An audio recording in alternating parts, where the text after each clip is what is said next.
Hello everybody and welcome to another spoiler roundup here for Core Set 2026. We're going to be talking about the Survivor cards that were spoiled during the first week of Survivor Week. We're going to kind of jump through cards here back and forth.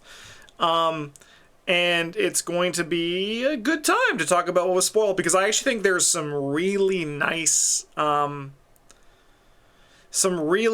spoilers in the Survivor class that came out during the Survivor Week here. So not all the cards are currently on Arkham build. We'll probably be able to get there for the next roundup, but I am doing this a little bit out of schedule just because, I'll be honest, I thought today was the in-flight report day, but that's actually 2 days from now, so we're still going to do this here. So yeah, we're going to be doing this on Ancient Evils, which is DareBK's website, which is fantastic, and I love using it for his spoiler roundup, where he has not only the schedule, who spoils what, but he has all the cards that have currently been spoiled, which is really, really hype. Okay. Opening up, we saw Isabella Barnes. So Izzy Barnes, we saw her backside, and her backside was deck size 30, Survivor cards 0 to 5, Mystic cards 0 to 2, Neutral cards level 0 to 5, deck building requirements, Isabella's twin 45s, breaking point, and 1 random basic weakness. It was implied in the announcement article that Izzy was going to be able to use horror as some sort of resource. So this could be something like Mark Harrigan, where it's like, you know, take a horror, draw a card. When a horror is placed on a card you control, draw a card. I also saw things where it's like, because it's Survivor, she can take a horror when she's doing a test to give herself an unexpected courage for a test, which is not exactly exciting, but there could be ways to make more value out of that. Additionally, one thing that I saw that was really cool, which is just that it's like event recursion, where she's able to like play events or cards from her discard pile, maybe like Agatha Crane, where if she took horror during the round, she can play a card at the end of her the investigation phase, right? I think that could be a really cool thing that would be really nice to see. Right now, we don't know anything about her ability or her signatures, but we do know the Mystic level 02 is one that everyone in this box is going to be 0502, which is not exactly shocking. That's not like oh my god, I can't believe they're doing that, right? Like I think that's a pretty good choice for the core set to kind of just have everything be consistent with that, and also easy, which also allows for good deck building, which also allows for when you expand your game, it's easy to just slot cards in. I think that's like a big part of what when people were saying like brainstorming and daydreaming about all these very elaborate ideas for what like the deck building for the core set could be, but you have to understand that like the idea for the core set is that if someone buys the core set first and then buys a box, they're going to want to be able to add those cards to the investigators that they already have, right? And if you had like a Rita Young deck building where it's Survivor 05, Tricks 03, and you only got like one trick, your Rita Young wouldn't really be expanded. But now, for example, Isabella Barnes, she gets every Survivor card and a good chunk of the Mystic cards to increase her card pool. So I think it just makes sense that these are the 0502. As for like what, I'm also very interested to see how double guns will play into being Survivor Mystic, but I mean, honestly, it could just be gun stuff, right? Like, Survivors are good at combat, and this box is, as I mentioned, is very evil feeling, like the mood is very dire, and I wouldn't be surprised if all the investigators have some method of fighting, just by the way things are going right now, or some form rather of enemy management. One thing that I really like about this is that this Cloak of Resonance, which is when horror is placed on Cloak of Resonance, exhausted, deal 1 damage to an enemy or location. This is a really nice piece for Izzy to play with. So the whole Survivor Mystic makes tons of sense with Cloak of Resonance and her, which is really sick. All right, that's Izzy. Let's start talking about some player cards. I'm going to be jumping through, so just don't read read what you want. I'm not your dad, but I'm going to be just rereading these in the order that they were revealed. So we have Slippery. This is a Survivor skill, level 0. It's a foot icon, practice. If this skill test is successful while evading a non-elite enemy, that enemy does not ready during the next upkeep phase. I really like this as a foundational skill for the Survivor class. I'm going to get one on the screen in a second if you just give me a few seconds. Alright. So, this is kind of, it seems to be replacing Survival Instinct from the original core. So Survival Instinct, the skill test is successful during an evasion attempt. The evading investigator may immediately disengage from each other enemy engaged with him or her and may move to a connecting location. It's kind of the same sort of idea where you're getting like a good form of tempo out of your evasion card, right? I think that is really neat. This is a good card. Like Survival Instinct, I think is a good card. I think it's relatively underplayed as well. Travis is a big proponent of that feeling as well. But I think that Slippery is more universally good, right? Like being able to freeze enemies turns out to actually be a really, really good form of enemy management. I don't think the card is necessarily that exciting, but I don't think Survival Instinct is necessarily that exciting. But I think that if I had to choose one to be in my core set, it would be Slippery. I think Slippery is a really nice thing that we have here to, I think, just generally make Evasion more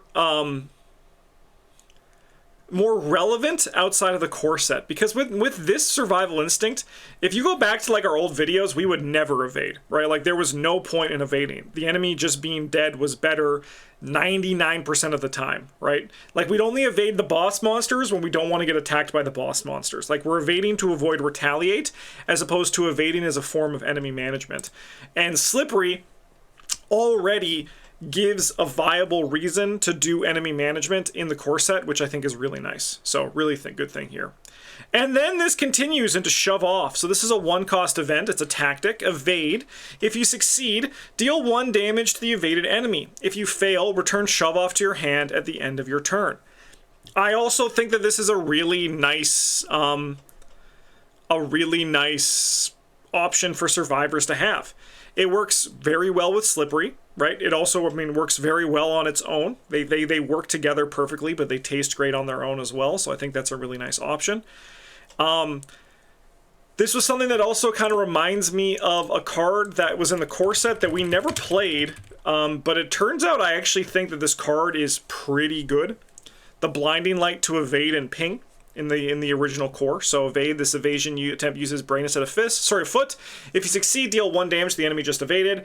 If Mythos token symbol is revealed during this evasion attempt, lose 1 action.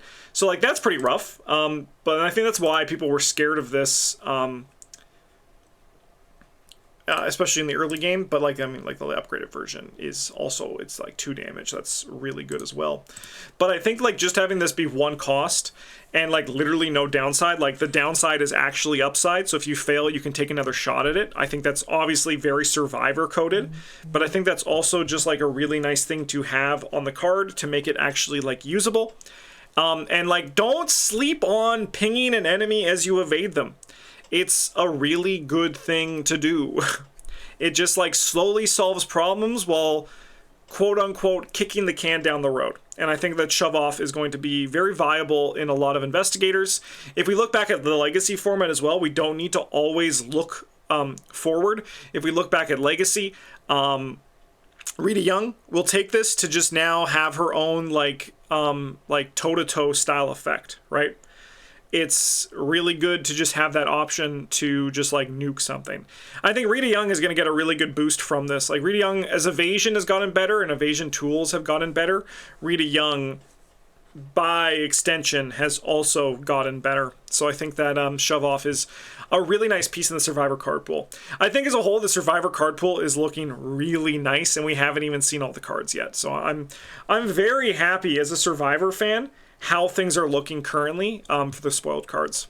And that's going to continue on with Jumpsuit, which I think is an actual banger of a card. This is a 1-cost asset that takes up your body slot. It soaks for 2 damage.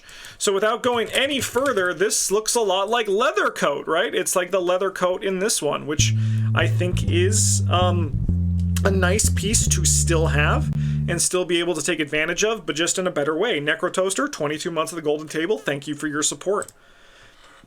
But Jumpsuit is better than the Leather Coat. As a lightning bolt, during your turn, discard jumpsuit, choose a tool or weapon asset in your discard pile and add it to your hand. So, we now have choices. We can use this to soak 2 damage if we need to do that. We can use this to soak 1 damage. We can use this to then recur a tool or a weapon asset in your discard pile and add it to your hand. This works really well, obviously, with a bigger card pool. This works really well with a bigger card pool, and I think it's going to be a good base to have some form of recursion that is, 1, limited, and 2, also just has a big room to grow. A lot of tools will discard themselves, a lot of weapons might discard themselves. It might bring back a reason for those, what am I trying to say? Like those weapons that discard themselves, so there's a reason to, like you have a lot of risk associated with playing a card like Baseball Bat or Baseball Bat style cards. So we might see like a return to those kind of survivor designs, which I think are really cool. Obviously, even just like going backwards to like old keyring, stuff like that, being able to recur those, I think is really nice. And the thing that I also think is going to be fun going backwards to Legacy is like Will Yorick, right?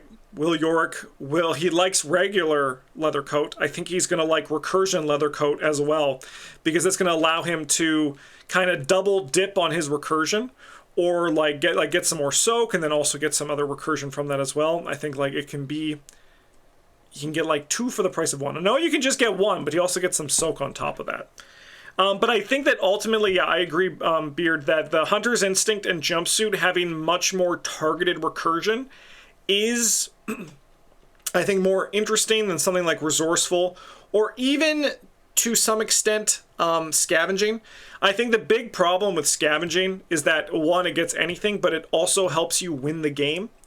And I think that this doesn't really help you win the game in the same way that you get to get a clue and also grab a bunch of stuff with Scavenging. So I think this is ultimately going to be healthier. After that, we also got Timely Intervention, which is a survivor skill. It's a fortune, so eat ass, Rex. You can't play this card. It commits for a brain, a foot, and a wild.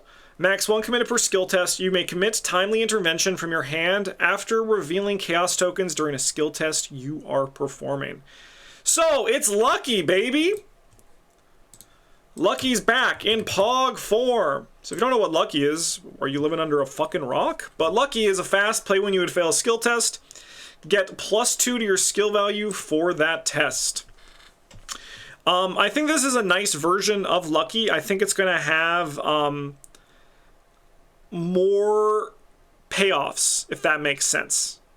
I also think like not having Lucky is nice because Hunter's Instinct, it's probably nice to not like replace Lucky with a skill instead of an event. But it's I think really there's going to be a lot of quiet synergy discoveries with this card that I think are going to be really good. I think that this card's going to actually scale better in the long term than Lucky does. And I agree, I also like that it's more defensive and you don't have to pay for it. I think that that's really appealing about the card. And while I'm going to miss Lucky, because I mean, this only gives you like 1 icon for active tests, but it gives you 2 for defensive tests. And most of the time I'm using Lucky in the Mythos phase anyway. I think that it's like really, really nice. It's a really nice thing to have. I want to play it with Grizzly Totems, the Secret Grizzly Totem. Like, obviously, skill and min is good. Yes, who would have thought? And I think that it's like, just imagine with the Grizzly Totem, baby. Oh, my God. It gives you get, like, the level 3 Lucky on defensives, and you also get a draw card when it's done. You basically just built level 3 Lucky with it, and I think that's really hype. With min, it's, like, +4. Like, that's really good.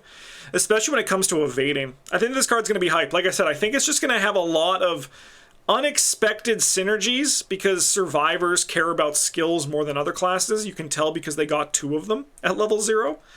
And I think that it's going to be really good for the class. As for the art, I don't think the art's like the art's great. I don't think it's as bad as some of the other cards that have art that I would say is bad. I think that when it's shrunk down and in your hand, this one's going to look fine. Because if you look at like what's important is that the lighting, so you can see the silhouettes of the characters, so you'll be able to easily identify it in your hand. I think the big sin would be muddy art, right, where like you can't really tell what the card is. And I think that while it's not like my favorite art, the arm of the old lady is weird. It's fine. You ever seen an old lady with their weird ass arms? The hand? I'm going to say this as politely as possible. I think you need to go outside. I think you need to not worry about this lady's hand so much. You're not going to notice it when it's in your hand when you're actually playing with it. You might be thinking my hands look AI generated by then. All right, we're going to go to the 3 cards that we spoiled. So if you watch all the videos on our channel, you probably I've seen this already, but if not, I'm still going to go over the cards here for what was in our spoilers that we got. So Levelheaded is a 2-cost asset. It's a talent. Lightning Bolt, spend 1 resource. You get +1 brain for this +1 brain for this skill test, +2 brain instead if this test is on a scenario card. Lightning Bolt, spend 1 resource. You get +1 foot for this skill test, +2 foot if this test is on a scenario card. This card's really good. It's really good, right? It's very similar to Dig Deep, which like this whole cycle is. It's kind of just like a better version of these cards. But what this does over Dig Deep is it gives you guts and manual dexterity, so +2. Get out of here, Creative Cloud. No one wants to talk to you right now. It gives you the willpower and agility, or brain and foot if you're naughty, to pass those tests during the Mythos phase, or alternatively, pass scenario tests, because a lot of scenario tests to advance the objective have been brain or foot on treachery cards as well that might show up in lock-on locations. I think Levelheaded is like miles above Dig Deep and is likely probably going to be the best of the cycle, right? I think it's likely going to be the best on the cycle. To continue the art conversation from this one, I might sound a little bit out of it here, and maybe this is my own go outside moment, but I actually don't like how the cards are put in the frame. That is actually getting me more than the style of the art. So if you think about it, like, just like, why does she have so much dead space up here, right? That's what's getting me more than the shape of the art. So like, maybe I need to go outside, because that's the thing that's bothering me. Like, again, there's just so much dead space up here. They should like make it have less dead space. Like, that's the thing that the framing is getting me. Like, this guy's got a lot of dead space. This one's fine because the window's there. Like, look at this. There's just like lots of dead space. I think that to me is going to bother me more in the long term, because I'm going to see that I'm going to see that in every card going forward. Like, when I'm holding in my hand, I'm going to be like, why does she have so much dead space above her head? Just blow up the image a bit. Maybe they have a default in case there's a subtitle that doesn't work in all cases. I could see that. I think they shouldn't. They should do it on a card-by-card basis, but what do I know? I'm just an idiot on the internet. I think this card's a banger, though. We talked about it in the video, in our spoiler video, but I think that being able to have these defensive options is really nice. I think it's going to be very powerful. And then we also had our 2 weapons, which is a reprint of Meat Cleaver and an upgraded version of Meat Cleaver. 3-cost asset, takes up a hand slot, item, weapon, melee. Action, fight. You get +1 fist with this attack, +2 fist instead if you have 3 or fewer remaining sanity. If this attack defeats an enemy, you may heal 1 horror. As a reaction, when you trigger the above action ability, take 1 horror. This attack deals +1 damage. I talked about this in the in our spoiler video, but I enjoyed that they split up the card. I think that formatting is so much more appealing to look at. I think it's nicer, and I think, believe it or not, it makes the player feel smarter when they trigger it. because it feels less like you're triggering one thing and more like you're doing two things. So it's kind of like, it's more like you're gonna just like, you're outsmarting the card, which is like, you're outsmarting the game in a way, which you're not actually, but it's like how you can brainwash players through design. I think it's really cool. I'd like Meat Cleaver as a weapon going forward. We talked about this in our spoiler video, how like Survivor has a lot of good level 0 weapons that are gated behind some sort of resource consumption, right? So like Fire Axe requires you to spend your actual literal resources to get good value. Meat Cleaver has you spend your sanity, right? I think that this is a really nice level 0 weapon, and I think it's a very big signpost for what weapons are going to look like. Well, at least melee weapons are going to look like going forward. I'm going to wager that we're going to get a firearm in the Guardian class, or maybe a melee weapon in the Guardian class, but I'm leaning towards a firearm, because the only other weapon we've seen is the hammerless, right? And it's pretty, I mean, it's actually worse than other, like, if you read just the text on the card, the cost is lower, so I feel like we're going to get like a 45 automatic style weapon. But I think that Meat Cleaver is a very big signpost of being like, hey, we are going to reduce the viability of melee weapons going forward. This has an impact on Legacy, because people, honestly, Legacy fans, I'm sorry to say, you're insufferable. Where you're going to just be like, I'm never going to play this card because I have other ways of getting more efficient damage. And I'm like, yeah, obviously your card pool is freaking gigantic, right? But I think that the going forward, where they're looking at this is where the design of melee weapons are going to live, is a lot more enticing from a balance standpoint that I think is really good. My biggest problem with Survivor weapons is that they still don't have good stuff against bosses or other high HP stuff. I don't know what that would look like without being Ice Swing Hammer, but if you're going to kill shit, then you have to be able to kill big shit too. Survivor is going to kill shit through ping damage. Like, they're going to have to kill it through, they're going to have to find multiple cards and multiple tools to kill big enemies. That's kind of been like Survivor's whole thing, right? As soon as you give Survivors consistent ways to kill big things, they're Guardians, right? Like, the design difference between Guardian and Survivor is that Survivor needs to use a lot of small things to kill a big thing, while a Guardian can use a big thing to kill a big thing, right? I wouldn't want Survivors to have a consistent way of killing a big enemy. I'd want them to, like, hit with them, like, evade with shove off, ping it for one, attack it twice with this, and then, like, repeat it with another shove off next turn. That's a lot more of a Survivor design and gameplay loop than it is compared to the Guardian class. Yeah, or the Chainsaw. I think Chainsaw is actually very un-Survivor. I think that that's an example of a bad Survivor design that made it through because they were trying to get a big-ass weapon to do things with. Speaking of a big-ass weapon to do things with, here's the upgraded Meat Cleaver. 2 cost, 3 experience. Brain Fist Wild Fight. You get +2 fist for this attack, +3 instead if you have 3 or fewer remaining sanity. If this attack defeats an enemy, you may heal 1 horror. As a reaction, when you trigger the above action ability, take 1 horror. This attack deals +1 damage. So it doesn't get a lot of big improvements of like flashy stuff from the level 0 version. The cost was reduced, as you can see, 2 from 3, and you also get +2 and +3 for these things. I will say, the +3 is actually going to be more viable than you think.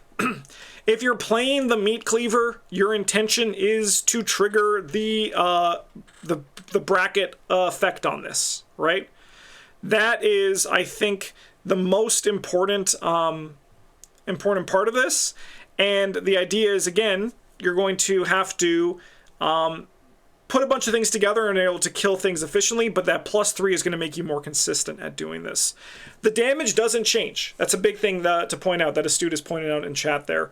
That it's still just +1 damage, and you still have to take the horror to be able to do the +1 damage. We have Alexi in the core set to help take that horror for us. We have whatever Izzy's ability is going to be. She's probably going to have some benefit of taking horror. I imagine there might be some sort of like horror healing card. I could see that coming in maybe Mystic. Especially because Ward of Protection's still here. Man, Izzy's going to have a very fun play pattern. I can already tell.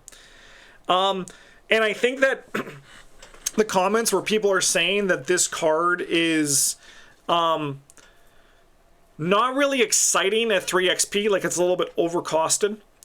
I think that it's, again, they're showing here that this is what we want designs for melee weapons to be. So we're going to be like, melee weapons are going to look worse. That's what they're saying. Like, melee weapons are going to look worse than what you're used to. If you're playing Legacy, that's on you. If you're playing Current, it's on us. So, like, that's how it's going to work. Like, we're going to just keep trying to make these things actually, like, pop off and sing, right? I agree. Dice Gods, I think that's a really good idea.